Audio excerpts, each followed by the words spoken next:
Cátedra Internacional de Opinión Pública, José Antonio Meyer Rodríguez.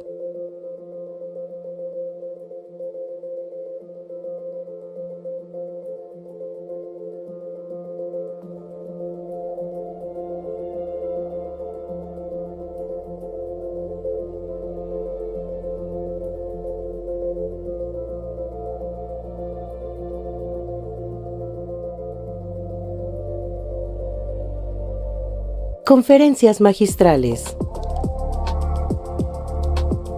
Paneles de análisis y discusión. Presentación de libros.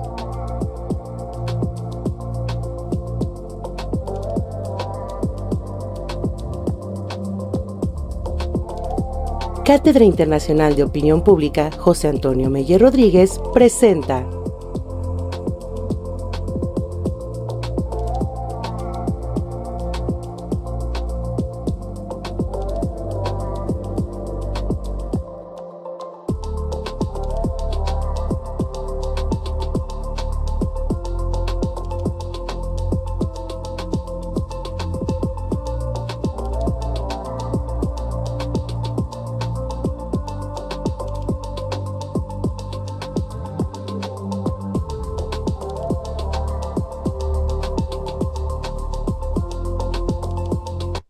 Well, thanks everybody for joining us this morning. Let me introduce our speaker for today, which is Patrick Egan. Patrick is a professor of politics and public policy at NYU, New York University. His research focuses on Americans' political attitudes and behavior and their consequences for public policy, partisanship, and identity. He is also the inaugural director of NYU's Berkeley Institute for Civil Discourse and Civic Solutions, which is dedicated to promoting robust civil discourse across political divides to address one of the biggest challenges facing the nation and the world. Pat's political analysis and commentary are regularly featured in the news media, including at NBC News, where he has worked as an election night analyst for the exit poll desk since 2016.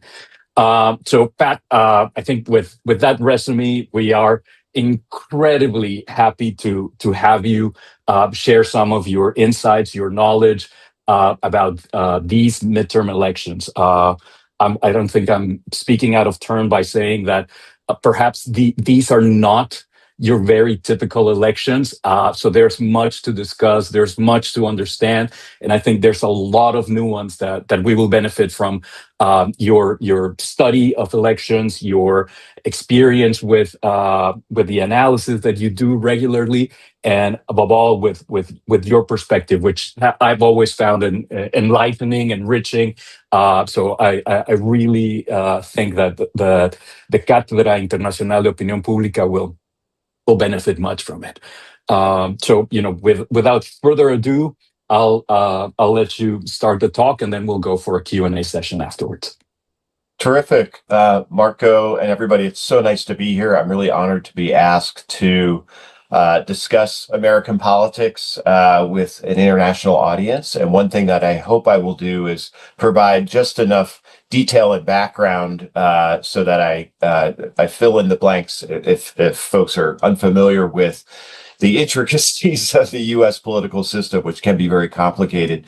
And I'm happy to clarify anything in the Q&A that I may leave out. I'm used to talking to U.S. audiences, and so I often presume a fair amount of background, but I'll do my best to make sure that I keep everybody informed.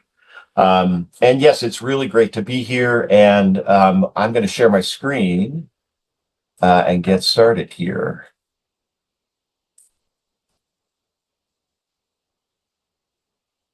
Okay, can everybody see that? Okay. Good. Okay, great. Yes, we can. So again, I'm going to talk about two things. The first I'm going to dwell on quite a lot, which is the upcoming midterm elections in the United States. And then I'm going to riff a little bit on the future of American electoral politics, which of course is linked to present electoral politics, which we're about to hit in November. And just to give you a little sense of the talk, I'm going to talk about where things stand in terms of what we know about the two parties' electoral fortunes as they look in the fall. And that's very much indicates a pretty strong advantage for the Democratic Party, particularly in the U.S. House of Representatives. I'm going to address the gerrymandering issue, which of course has come to the fore over the last few months as both parties, and particularly the Republican Party, have made big moves to redistrict their House seats in the states that are under their control. And I'm going to talk a little bit about what's at stake in terms of governance, in terms of how things might work out in after the elections. And then I'll close the talk by talking about broader trends in U.S. electoral politics and what we might see going forward based upon what we're seeing now. And then I will very much look forward to your questions and our discussion. So where things stand in the House is that we have one of the closest margins of House control in recent history, with the Republicans holding just a 7-seat margin in the lower chamber, the U.S. House of Representatives, at 219 to 212, with a few vacancies. This is a map from actually a very great website called 270 to Win. 270 is based upon the number of electoral votes needed to win the U.S. presidency, but in fact, this website does a great public service and makes a lot of maps that are customizable and you can play with for both the House and the Senate, and of course the Electoral College. So this gives you a picture of current control with, as usual, the districts colored in blue held by Democratic members of the House, red held by Republican members of the House, and there's a few gray districts that are vacant right now. And this gives you kind of a big picture geography of how the U.S. looks politically right now, with Democrats holding seats on the coasts and in metro areas, and Republicans holding seats in rural areas and also dominating in kind of the large middle of the country. The seats you see in the American Southeast that are colored blue are largely those held by Black Democratic members of the House in districts that have been designed to maximize Black representation in the House of Representatives. And one of the things that is happening in this electoral cycle is that those districts are largely going away due to recent U.S. Supreme Court decisions that have made it possible for Republicans to remove those seats from play. And I'll talk about that a little bit later. In the Senate, the story is actually a little bit different, which is the Republicans currently hold an advantage of 53 seats to 47, and Democrats need 4 seats to win control there, which is going to turn out to be a much more uphill battle for the Democrats than in the House.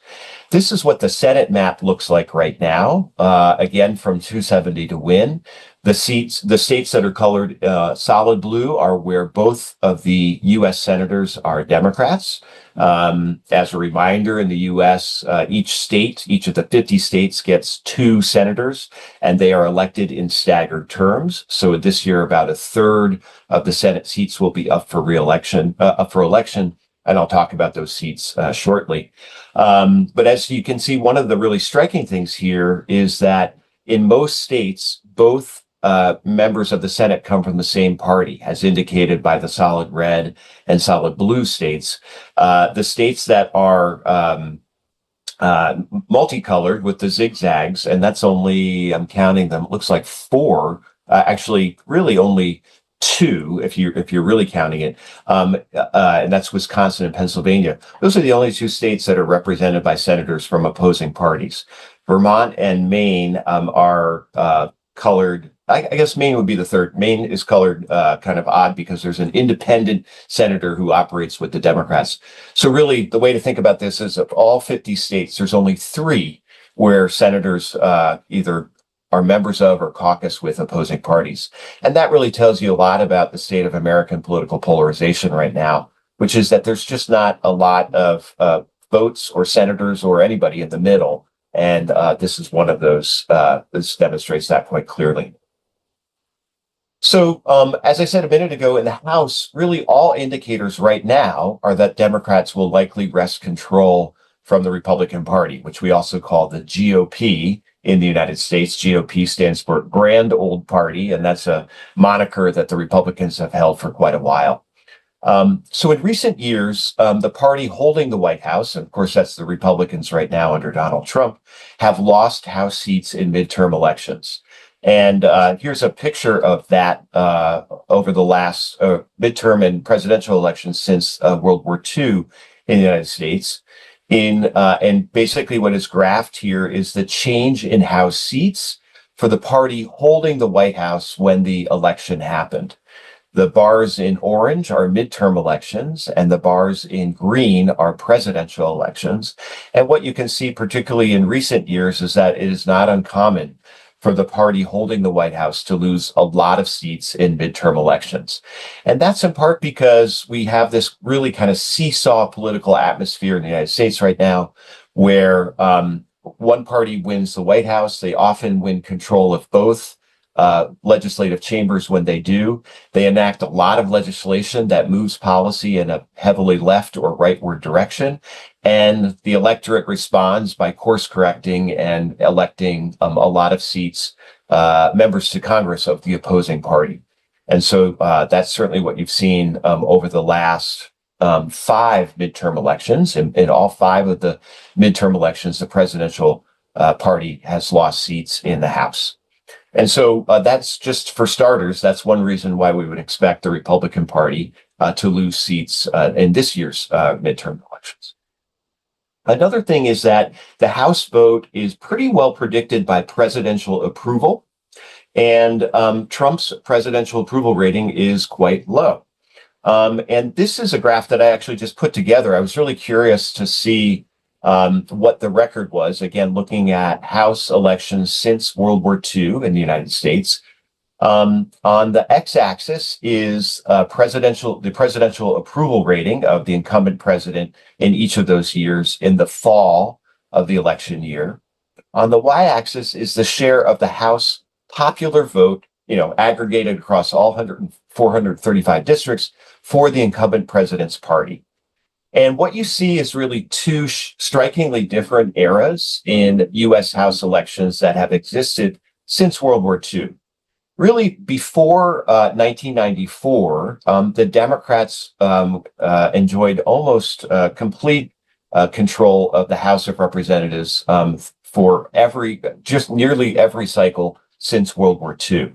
And what you see there is that the House popular vote was actually not at all responsive to presidential approval before 1994. That's where the flat best fit line that you see on the left-hand panel in that graph indicates. There's just people were not casting their votes in the House in ways that were shaped by how they felt about the president's performance.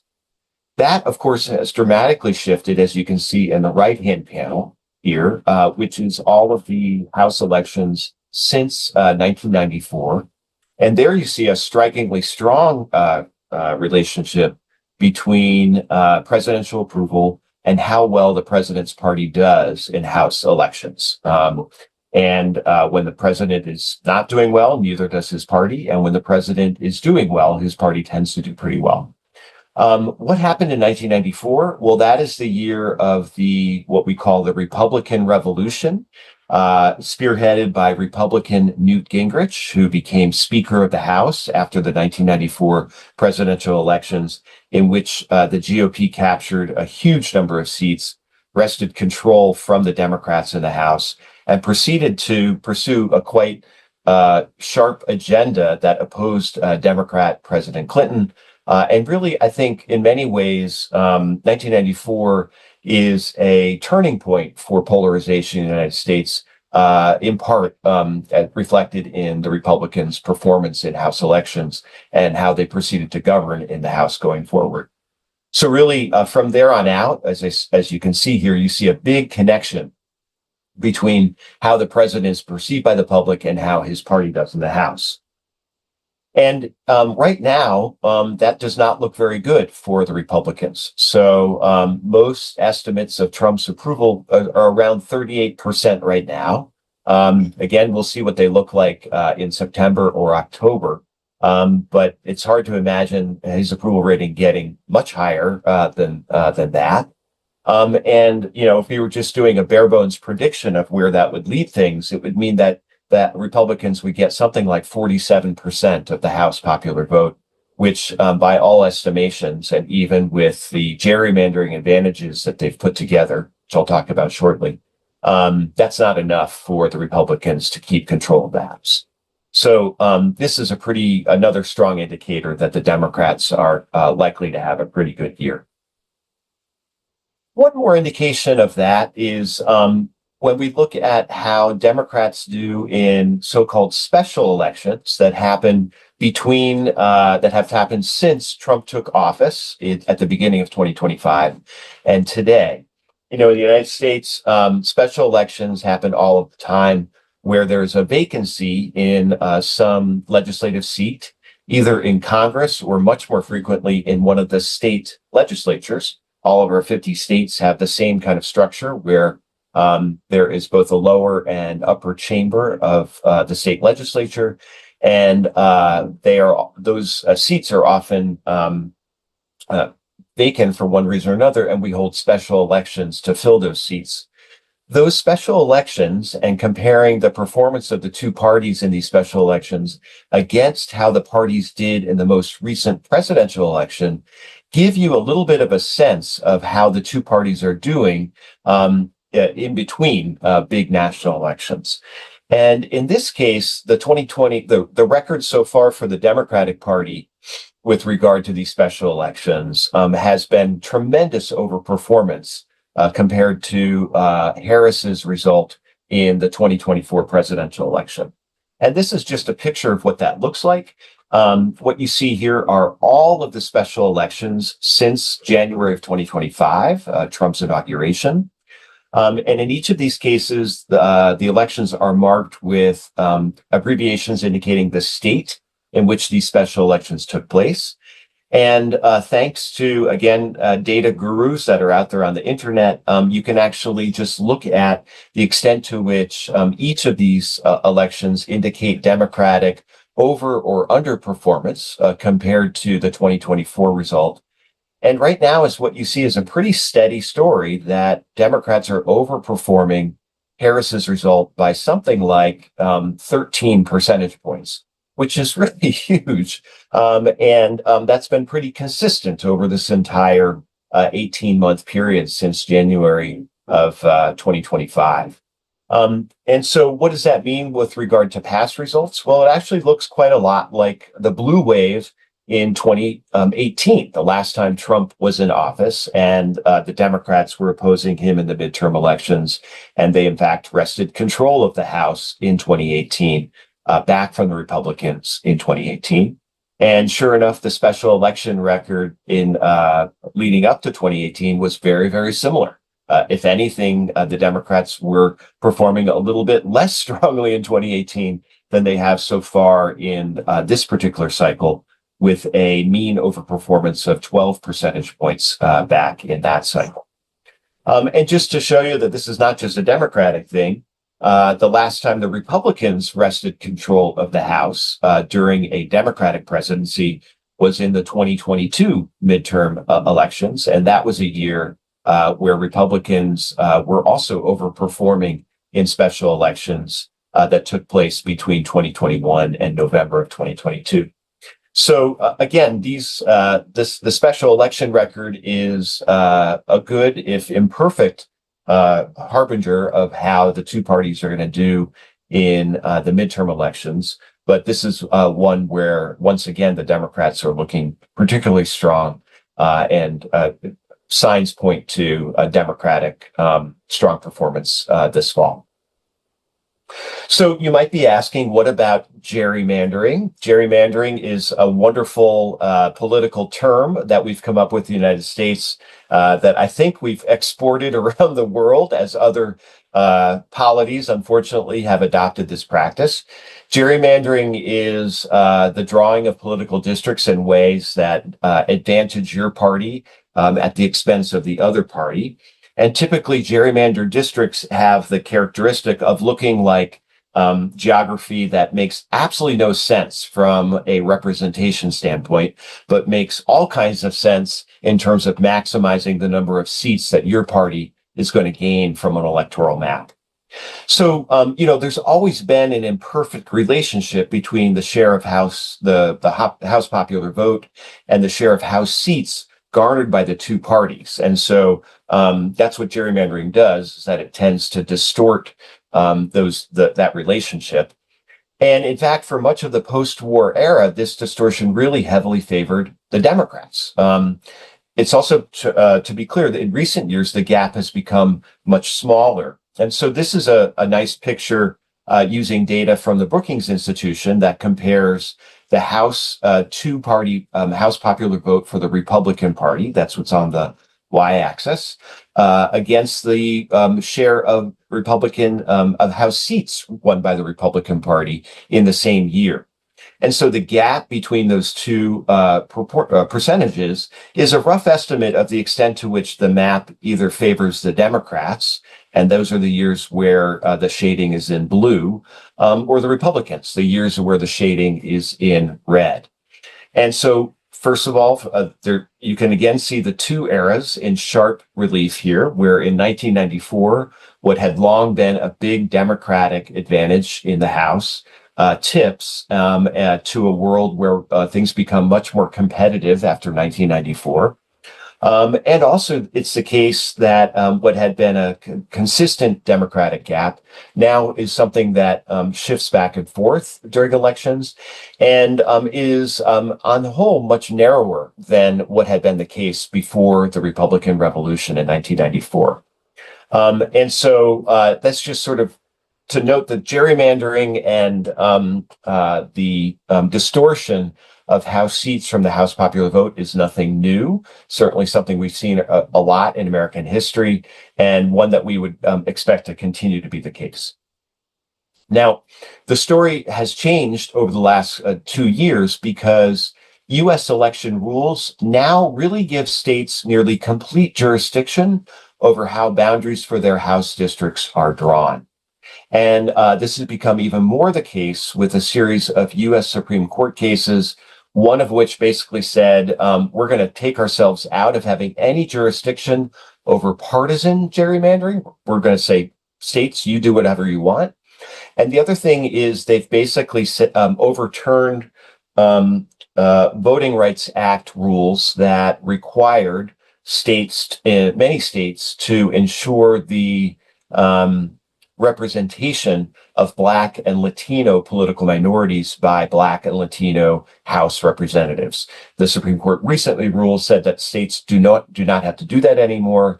And what that has meant in practice is that Republican-controlled states can get rid of these districts that were drawn to maximize minority representation and increase their numbers as a result. So what's happened in both red and blue states, among states controlled by Republicans and Democrats, is that both states are just maximizing their party's seats. And so just to give you some of the pictures, I think it's important to see these pictures because they're pretty dramatic. Here are two Republican-controlled states, Texas and Florida. These are both states where Republicans control the entire districting process.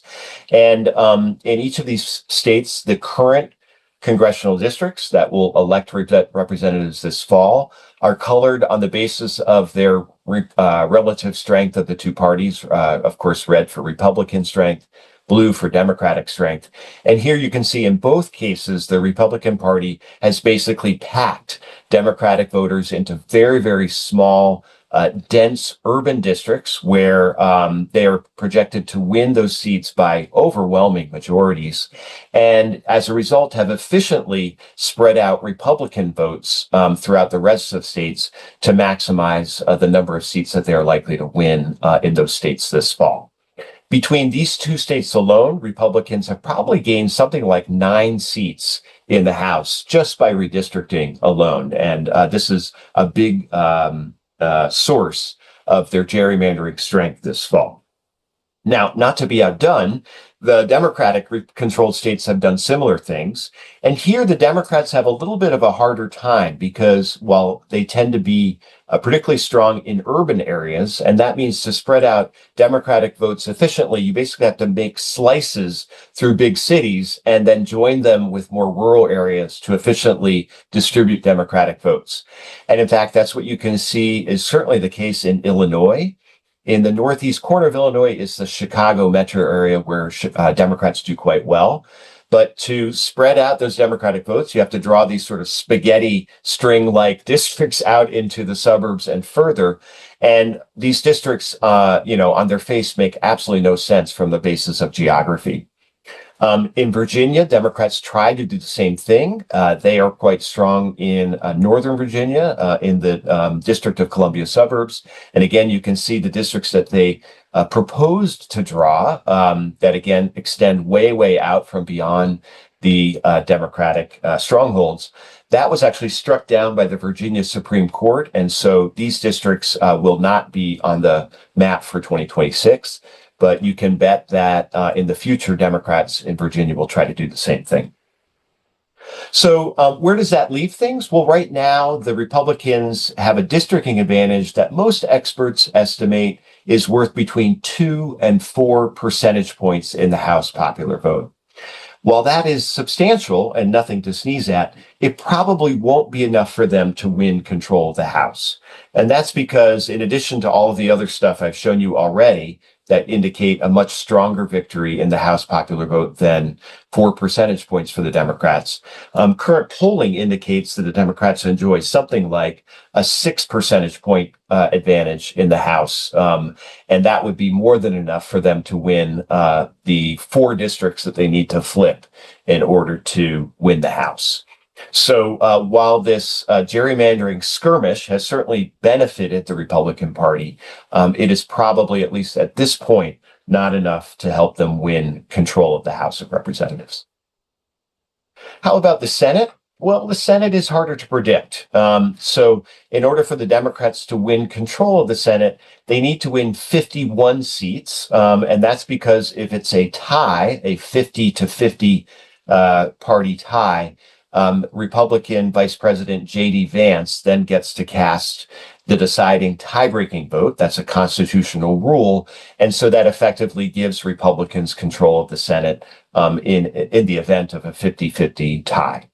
And so flipping 4 Senate seats is going to be a much harder task for the Democrats than their chances of taking over the House.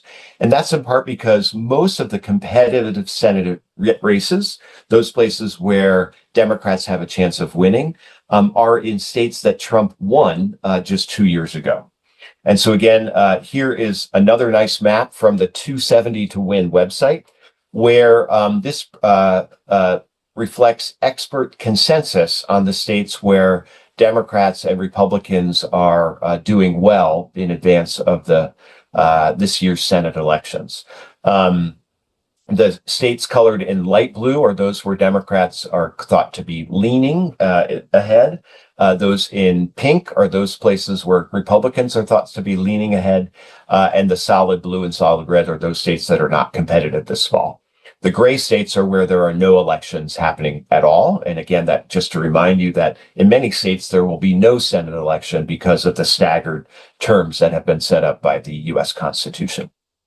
So the key thing here is that the Democrats need to win 4 states or flip 4 states, and they are certainly not ahead in 4 states that they need to flip in order to win control of the Senate.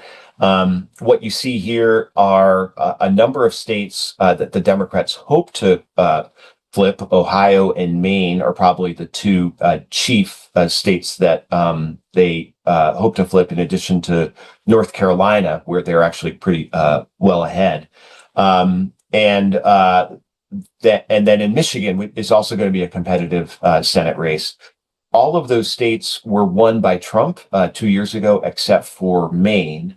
And so it's just a much more murky picture for the Democrats here than in the House. And they start well behind the 8 ball in terms of any kind of advantage here with regard to the Senate. Okay.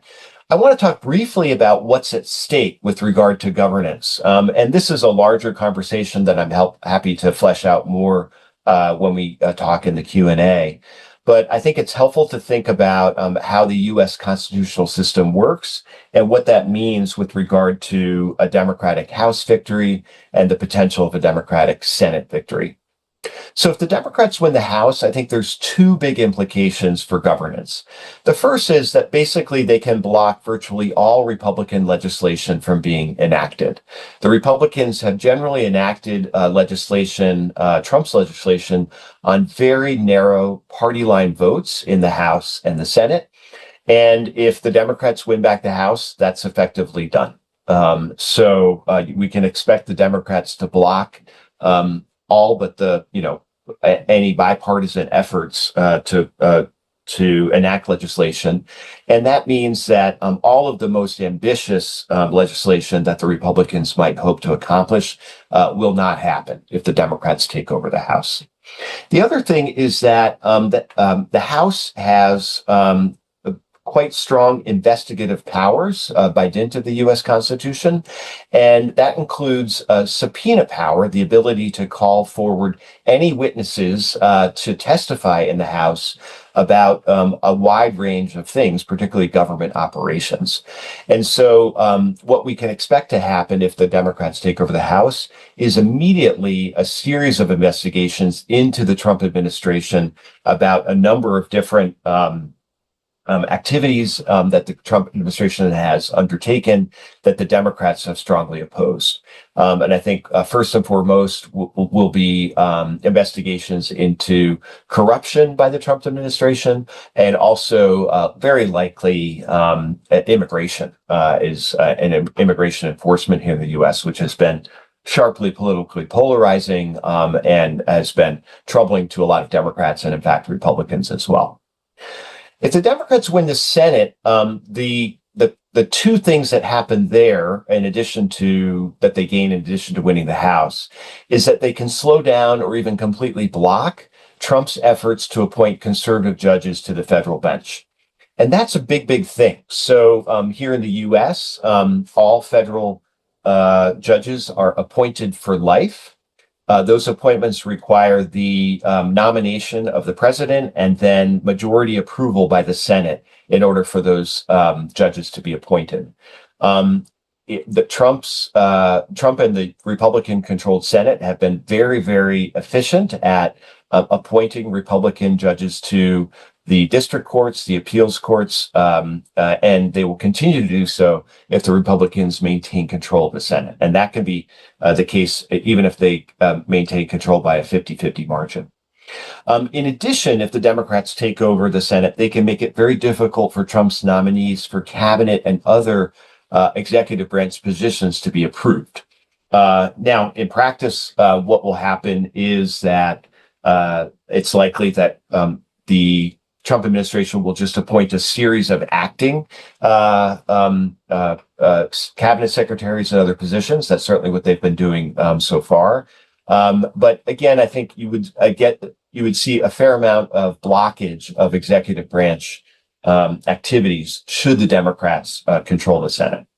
One thing to be clear is that if the Democrats, even if they win both chambers, that gives them almost zero control over the ability to enact legislation. And that's because by the U.S. Constitution, the president can veto legislation, and that veto can only be overridden by a 2/3 vote in both the House and the Senate. And it is entirely unlikely that the Democrats, or either party for that matter, will enjoy 2/3 of the control of either chamber after the midterm elections. And so the biggest prediction is that we'll continue to have stalemate should the Democrats take over either chamber. I should also note that if the Democrats win either chamber, there becomes this high likelihood of standoffs between a Republican White House that has really flouted a lot of constitutional norms and has governed nearly exclusively through unilateral action. So far, the Republican-controlled Congress over the last 2 years has pretty much shrugged its shoulders at most of this stuff, with a few exceptions. and has abandoned what has long been considered an oversight role for the legislative branch in the U.S. constitutional system. And the Democratic minority in both chambers has, sort of railed against this, but largely without any power to do anything. If the Democrats take over either chamber, they will absolutely operate differently, and constitutional conflict will probably arise in that what is likely to happen is that Democrats will try to block executive action. The White House will continue to operate quite unilaterally, and a lot of this will continue to end up in the courts to determine the extent to which the White House can ignore instructions from Congress in how it operates. And I think that is, to the extent that we're already in a constitutional crisis, that will be exacerbated should the Democrats take over either chamber of Congress. Okay. So that's the midterms. Let me talk a little bit more briefly about what I see as the future of American electoral politics. And what I want to start with is that the key dimensions of American politics right now are race and education. That is, white voters have become deeply divided on the basis of educational attainment, and non-white voters remain in the Democratic camp, but are drifting to the right. And so we see this with data from the national exit polls from presidential elections going back to 1992. That was President Bill Clinton's first election. In green are non-white voters, and this on the y-axis is the share of each of these groups' vote that went for the Democratic presidential candidate in those years. And as you can see, among both college and non-college non-white voters, the Democrats have maintained a steady advantage, but one that has waned over the last, I would say, 4 presidential election cycles since Barack Obama's second election in 2012. What you see among white voters is a really dramatic shift and polarization on the basis of education, where, if anything, white college-educated voters have moved toward the Democrats over the last few cycles, and that's been particularly the case whenever Trump has been on the ballot, whereas white non-college voters have moved against the Democrats, again, in response to Trump's presence on the ballot. So this story is a really, really big one, and we see this reflected in the fact of American electoral geography. So white, less educated places have shifted sharply to the Republicans. High education places, and particularly metro areas, have moved to the Democrats, and places that have become more racially diverse have become more Democratic. So we typically see a map like this when we think about U.S. presidential or election geography, the blue states and the red states. And while that, of course, is important for things like the Electoral College, it's important to realize that what undergirds this is a map that looked much more like this. This is presidential vote in the 2024 election at the county level, where each of the bubbles is sized according to the number of votes that either party had as an advantage over the other in each of these counties. And here what you see is really that we've got the Democrats doing quite well in metro areas and even in red states like Texas and Florida. And the Republicans doing very well in rural areas, even in red states like New York and California, right? So what seems like a blue state, red state divide is really an urban-rural divide with some shifts that are also the case in rural areas where there are a lot of Black or Latino voters. That's the other exception to the rule. So keep this map in mind and not the previous one when you're thinking about U.S. electoral geography. Also, this map is a striking map. This is the extent to which counties have drifted toward the Democrats in blue or to the Republicans in red since the 2000 presidential election. That, of course, was the Al Gore, George W. Bush presidential election, and it was decided by a popular vote margin that was about the same as the popular vote margin in 2024, just slightly flipped. And so that turns out to be a good anchor point to look at change in American electoral geography over this period. And sure enough, what you see is that in the Appalachian region, stretching from Northeast Texas to Pennsylvania, the Republicans have made huge gains among these less educated, white voters in those regions. And the Democrats by contrast have started to do well in metro areas, even in the Southeast, where we tend to think of it as pretty strong Republican dominance. So again, undergirding the blue state, red state story is really a story that's much more about this, which is a much more complicated and I think interesting story with regard to American electoral geography. So really the future of American electoral politics depends on whether these trends persist. On one hand, the share of college-educated voters continues to grow, and that's going to help Democrats to the extent that they maintain their advantage among these voters.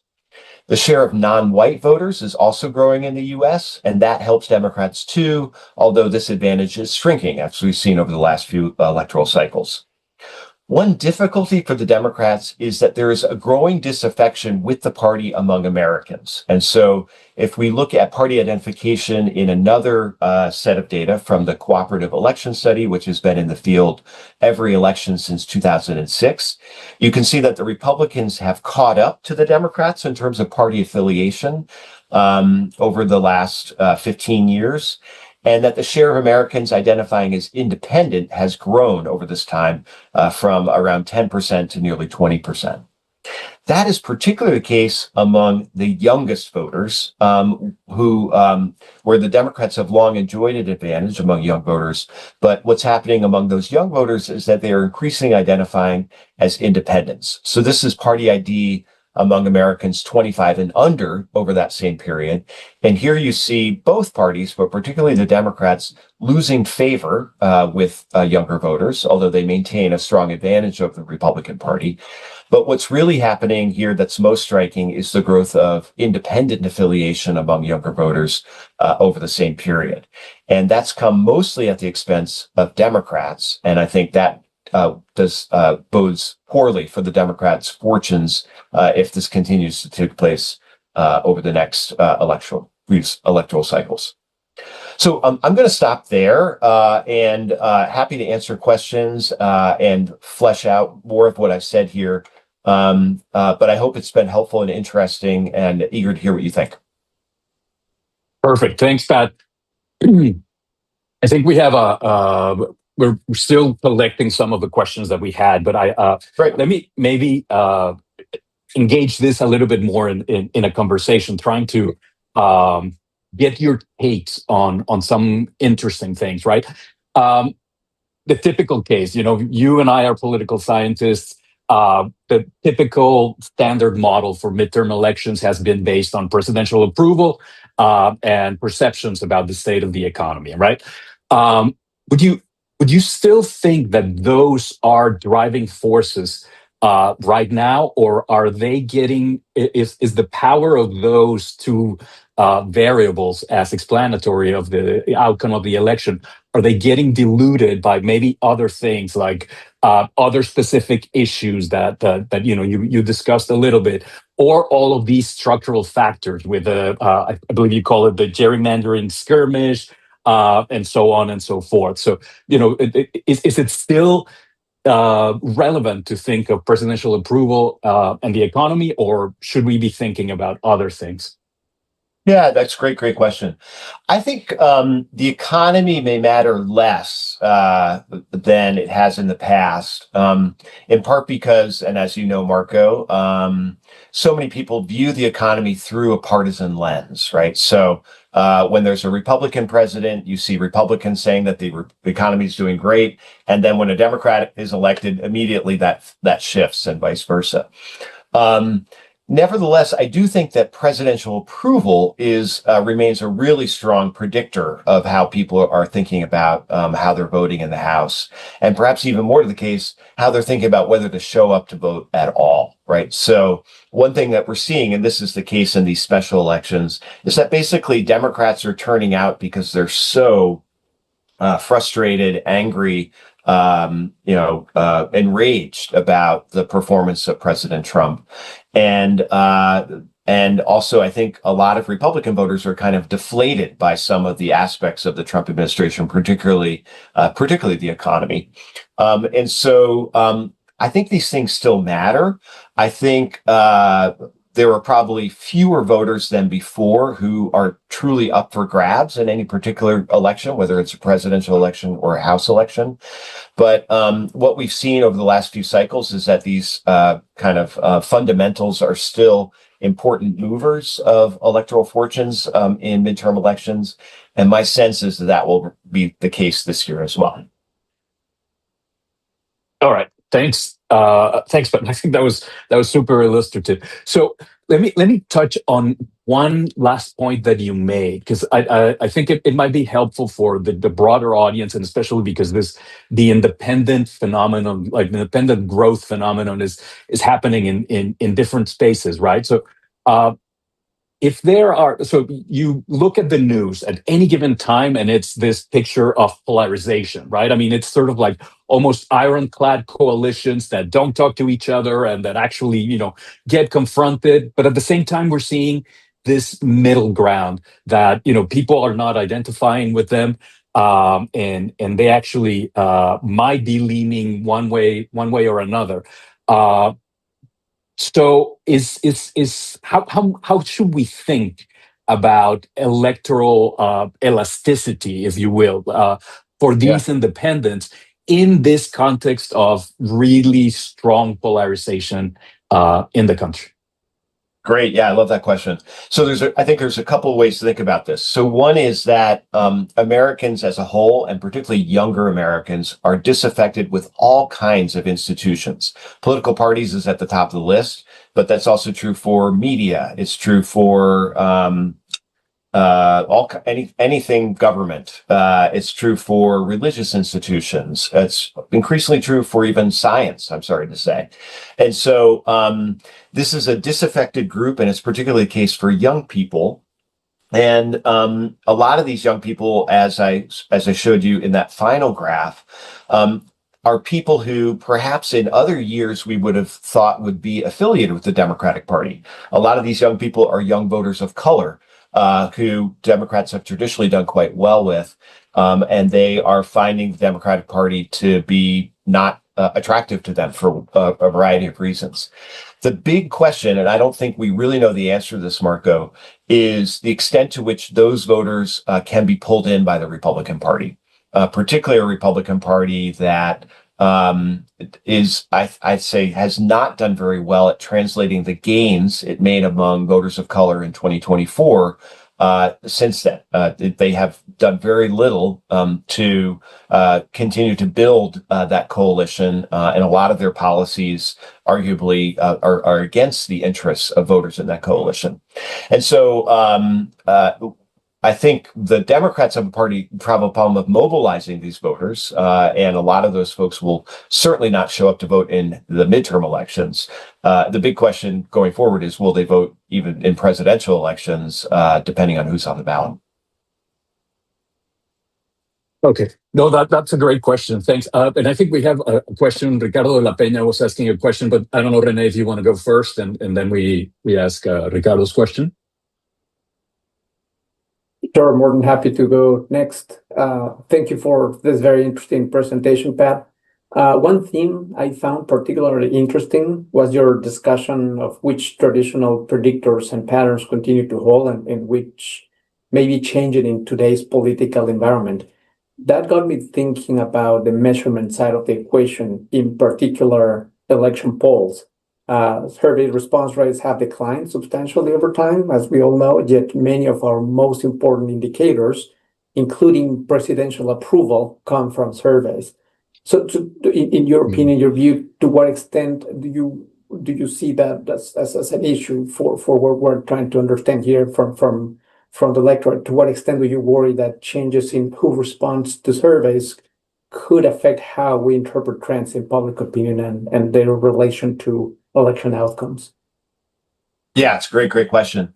So my sense is that we're in much more difficulty with regard to election surveys, like who are you going to vote for? Because, as you know, those surveys have to do two things. They not only have to measure attitudes and vote intention, but they also have to model turnout. And so those two things are very hard to get right, particularly in our current environment where a lot of Republican affiliated voters are really reluctant to respond to surveys. And so what can happen, and has certainly happened in the last few election cycles, in presidential election cycles, I should be clear, is that these polls have underestimated support for Trump and the Republicans in 2016, 2020, and 2024, despite all kinds of efforts to make corrections for that. Now, I should say that that has not been true in midterm elections. And that's in part because midterm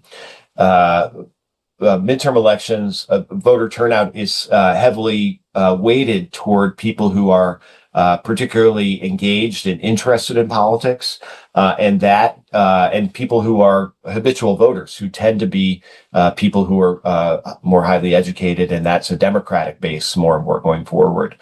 So the factors here, and then I think I also like the fact that we've got this record on the ground, which are the special elections, that kind of add to, those are real numbers, right, that tell us about the relative mobilization and enthusiasm among the two parties. And that's one where we're just seeing Democrats, succeeding like gangbusters. So I would be much less assured about these things in a presidential election cycle for the reasons you've indicated, Renee. In midterm elections, I think I have a little bit more confidence that what we're seeing here is evidence of a strong Democratic year. Perfect. So, Pat, Ricardo had this question that I think is super relevant. So his question is, what is the risk that polarization, and I would add to that, the underspoken claims of potential fraud would lead to violence during this midterm election? Yeah, that's a very important question, and one to be taken quite seriously. I would say, and the kinds of things that we're seeing around polarization in the United States are disturbing, and I think that's true whether you're a conservative or a progressive. Nobody wants violence associated with politics or elections, and this particular presidency has been unprecedented in recent years in the number of assassination attempts on the U.S. president. Pretty striking. There's also been a number of different assassination attempts, and unfortunately successful assassinations of politicians across the country at the state level, congressional level, et cetera. So these are all things to be taken very, very seriously. What I think is quite remarkable has been the lack of election-related violence at the polls themselves. And that was true in 2024. It's been true in special elections since then. And I take that as a relatively reassuring sign that will continue to be the case in 2026. Again, I don't want to underplay or discount that concern, because it is a very, very worrisome concern. But I take some comfort in the fact that we've run a bunch of highly polarized elections, really, let's say since 2016, where at the polls themselves, there's been a remarkable and welcome lack of violence in that regard. And also, I should say, in campaigns themselves. So I hope that will continue to be the case. I also hope that our politicians will tone down the rhetoric that might inspire such violence. And I wish I could guarantee that this is not a concern, but I take some comfort in the fact that the record so far has been somewhat reassuring. Great. Let me turn to maybe one or maybe two final questions. But so if you turn the TV over the last on and watch news, or read news or something over the last maybe 6 months, Mamdani winning the mayoralty of New York City, and the ultra progressive left, if you will, moving forward, was a big issue. Now, with all of these primary candidates endorsed by Mamdani just winning consistently, and sort of like candidates that were going against established Democratic, more centrist candidates, I sort of like get flashbacks of what happened to the Republican Party with the Tea Party movement. So are we just now seeing the initial moments of a Tea Party moment for the Democrats? We could be, and I think the parallel is a really helpful one to think about. And certainly, we've seen similar, quite progressive candidates prevail in Democratic primaries in, say, Philadelphia for a congressional seat in downtown Philly or West Philly that happened last month. Chicago is another place where quite progressive Democrats have done really well in primaries. Even in Los Angeles, the Democratic mayor faces an insurgent challenge from her left that was unexpected. And so I think that is the case in a lot of places. I think the place where the parallel breaks down, Marco, is that certainly demographically, and I would also argue politically, the Democrats are a much more heterogeneous party than the Republicans. And so what that means is that in order for them to win, they actually need to project a much more heterogeneous political menu, if you will, Right. in order to succeed. So you think about how somebody like Abigail Spanberger in Virginia or Mikey Sherrill in New Jersey prevailed huge, big victories in these blue states with relatively moderate platforms. Or somebody like Josh Shapiro, governor of Pennsylvania, probably the most popular purple state governor in the country right now, and he's got a very moderate agenda. So in order to win, the Democrats need to kind of offer sort of platforms that are tailored to the districts and constituencies that they're trying to win. And I think that's something that is much more complicated for the Democratic Party than the Republican Party, which has a homogeneous demographic base and often a political base, one that has been largely united under the Trump umbrella. And so I guess I would be surprised to see this moving beyond the deep blue districts in America's most liberal cities to places that Democrats also tend to do well. Now, who knows if that'll be the case? Well, but it's something to certainly pay attention to for sure. Perfect. And I think, given the time constraints, and I don't want to take up a lot of your time, but I think given that you have so many pollsters in the audience, I'm going to ask you one particular question, maybe from the lens of where you stand every election night, receiving all of these results. Like for the last 10 years, the U.S. has not seen a single source, if you will, of ground truth in terms of exit poll data. Finally, again, in this election cycle, the voter poll by SSRS is going to provide that single source of truth. What do you think we're gaining, or what do we think you're losing? We're losing by having this just one ground truth, and in the context probably of everything else that you've mentioned. Yeah, I mean, I think there's both gains and losses. The gain is obviously that everybody's telling a consistent story, and so you don't have Fox News relying on one set of numbers and NBC relying on another. That's, there's a lot that's not very good about that. Although I should also say that in the last cycle, those numbers were not very far apart. So that's reassuring. I guess, as a researcher, as a political scientist, I always think more data, the better, right? And that the more we can triangulate among different kinds of sources, the more we're likely to learn about their various strengths and weaknesses, and therefore reach better insights as a result.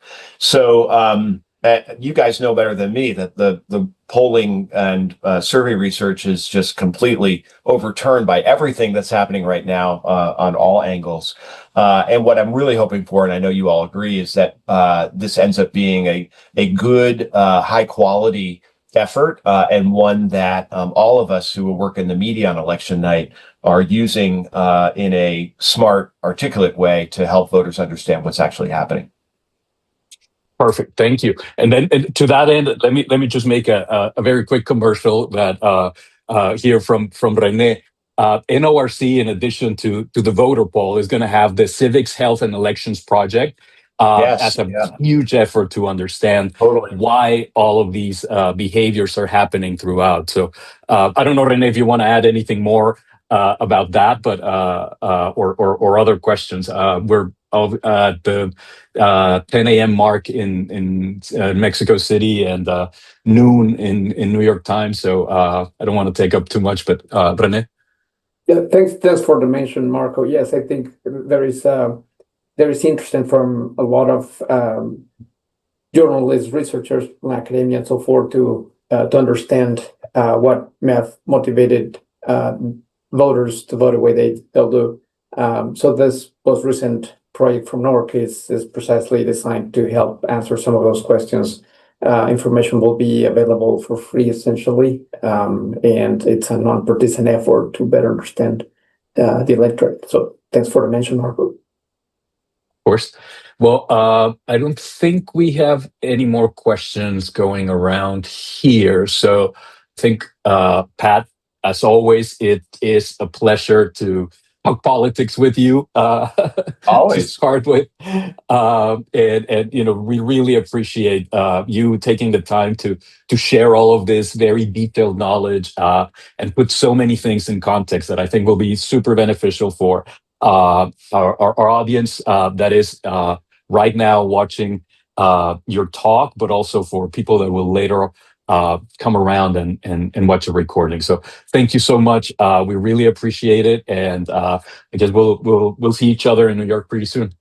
Yeah, I hope so. Yes, a real honor and pleasure to do this. Thanks for having me, and wishing you all a great afternoon. Take good care. You too. Thank you. Okay. Bye. Bye.